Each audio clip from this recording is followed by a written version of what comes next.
Greetings, greetings. So, hope folks are doing well and have their discernment and critical thinking hats on.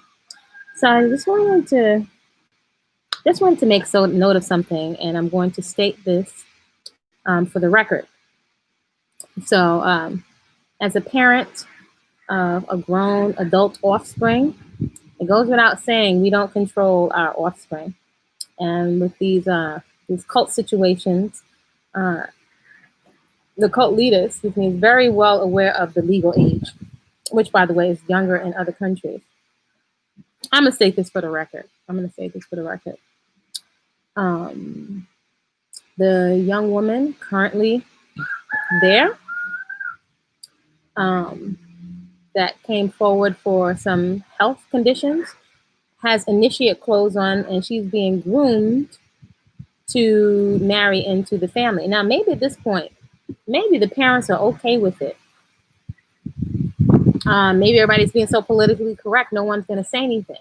But just for the record, as someone that's lived in there, that is aware of the patterns and the protocols, she may have gone in for headaches.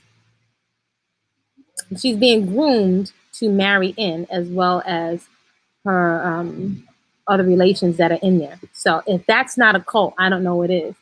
And so just, when you think of the grooming, how whole collectives of people can be groomed, of how a whole community can be groomed. This thing is no joke.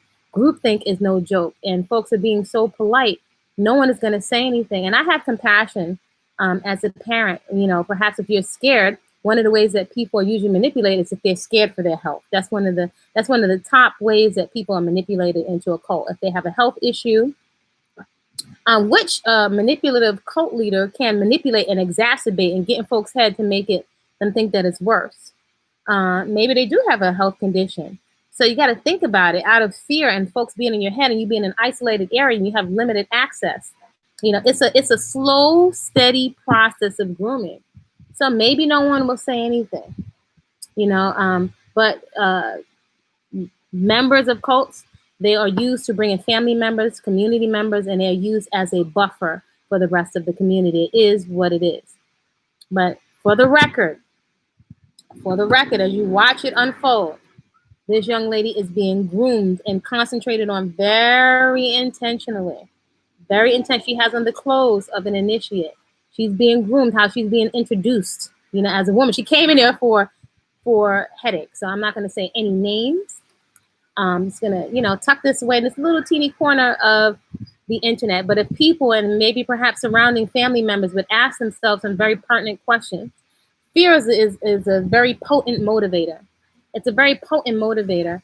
And other folks have anchor babies, so they're not going anywhere. Many people have depleted their resources. Many people are just in too deep because now when there are lots of children that have been made inside the cult, now that a position has been taken publicly, folks are in very, very deep. And it would take a lot of guts and courage to be on your own and to walk away and do what you need to do. Many people just don't want to think for themselves, so they rather bow before somebody and ask, the high priest, what should I say and what should I do? Especially look at what's going on in the world. Folks just want to let somebody else be God and be responsible for them.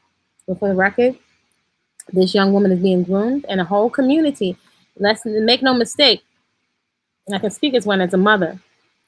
The parents, whether they realize it or not, are indirectly being used as a buffer to groom the rest of the community. Because if the parents give the seal, or even if they appear to give the stamp of approval, even though they don't control their children, it enters them in as a buffer. And this is one of the ways that the cults look to gain credibility in the community. So just stating that for the record, folks can't say that they didn't know.